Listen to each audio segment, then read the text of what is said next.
Bonjour tout le monde. Aujourd'hui, on continue avec le type des phrases. On a vu qu'il y a 4 types de phrases. Déclarative, interrogative, impérative et exclamative. Aujourd'hui, dans la phrase interrogative, on va apprendre à transformer la phrase déclarative en interrogative de 3 façons différentes. On commence. D'abord, la forme la plus simple. Je garde la phrase déclarative telle qu'elle est et on ajoute un point d'interrogation à la fin. Exemple. Il est bavard. C'est une phrase déclarative. La première façon de la transformer en phrase interrogative, c'est il est bavard. Donc, je laisse la phrase déclarative telle qu'elle est et j'ajoute un point d'interrogation à la fin.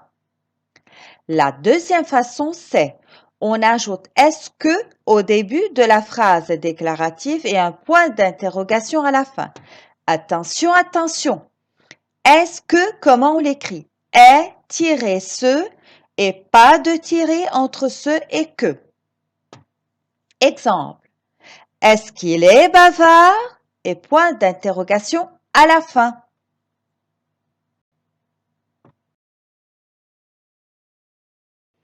La troisième façon de transformer la phrase déclarative en interrogative, c'est l'inversion du sujet.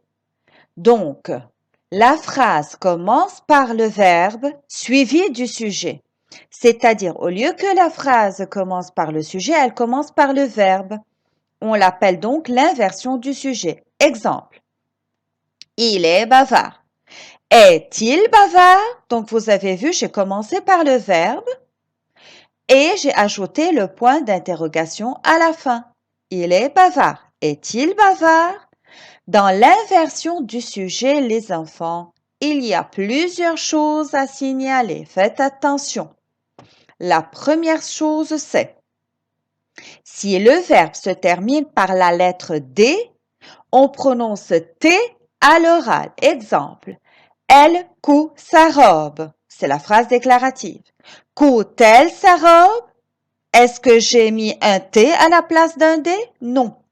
J'ai laissé le verbe tel qu'il est, mais à l'oral, je prononce T au lieu du D. Faites attention, d'accord? Donc, coud-elle sa robe? Le D reste, sauf que je le prononce T à l'oral. La deuxième chose à signaler dans l'inversion du sujet, c'est si le verbe se termine par une voyelle et que le sujet commence lui aussi par une voyelle, alors on ajoute T et des tirets entre le verbe et le sujet. C'est-à-dire, elle termine ses devoirs. C'est la phrase déclarative. Je ne peux pas dire termine-elle ses devoirs? Non, non, non, non.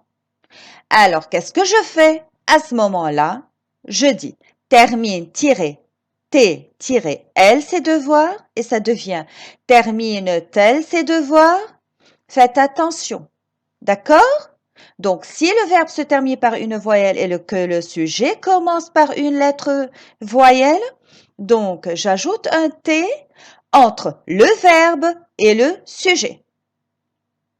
La troisième chose à signaler, vous avez vu, T, c'est si le sujet est un nom commun ou un groupe nominal. Comment je fais dans l'inversion du sujet? Je copie le sujet qui est un nom ou le groupe au début de la phrase et ensuite je fais l'inversion après en remplaçant ce sujet par un pronom personnel. C'est-à-dire, Mireille termine ses devoirs. Le sujet, c'est Mireille. Mireille, dans la tête, je le remplace par le pronom personnel elle et ça devient Mireille termine-t-elle ses devoirs? Vous avez vu? Faites attention, je copie le sujet quand il est un nom commun ou un groupe nominal et ensuite, je procède dans l'inversion du sujet. Mireille termine-t-elle ses devoirs? Si c'était un garçon, je dis Fadi termine-t-il ses devoirs? Si c'est les enfants, je dirais les enfants terminent-ils avec S leurs devoirs? D'accord? Donc, on fait attention dans l'inversion du sujet. C'est pas évident.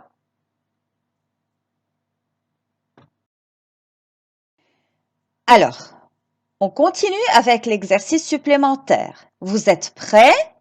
Préparez votre brouillon, le crayon et allez. Transforme ces phrases déclaratives en interrogatives de 3 façons différentes.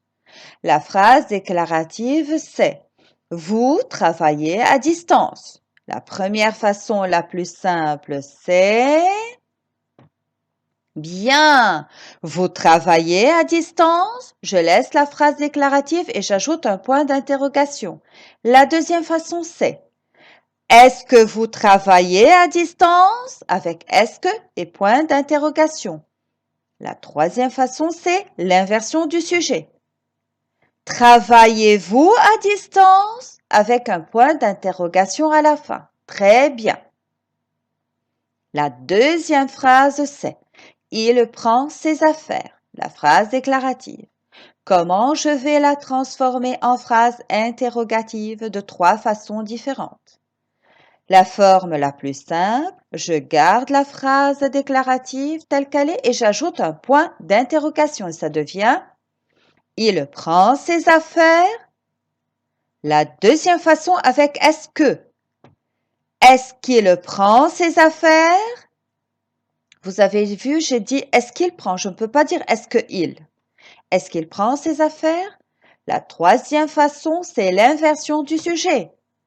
Prend-il ses affaires? Vous avez vu, le verbe se termine par un D, mais je le prononce T à l'oral. Très bien, les enfants. Allez, on continue.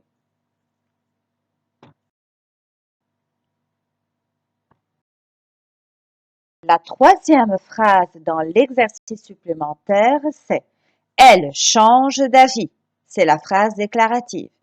Allez, allez, la première façon de transformer cette phrase déclarative en interrogative, c'est « Bien, elle change d'avis ». La phrase, je la laisse telle qu'elle est et j'ajoute un point d'interrogation. Ensuite, avec « est-ce que », est-ce qu'elle change d'avis? Alors là, faites attention. Est-ce que je peux dire change-elle d'avis? Non, non, non, non. Qu'est-ce que je dois dire? Change-t-elle d'avis? Le verbe se termine par une voyelle et le sujet commence par une voyelle. J'ajoute un T. Change-t-elle d'avis? La quatrième phrase, c'est les gens restent à la maison. Le sujet est un groupe nominal. Oh, que faut-il faire, surtout dans l'inversion du sujet? N'ayez crainte, vous allez voir. La première façon, c'est les gens restent à la maison? Point d'interrogation. Ensuite, est-ce que les gens restent à la maison? Dans l'inversion du sujet, qu'est-ce que je fais? Allez, allez, allez, réfléchissez. Bien, je copie le sujet tel qu'il est et ensuite je fais l'inversion du sujet. Les gens restent-ils à la maison? Bravo les enfants, je suis très très fière de vous. Très bien, vous avez bien travaillé.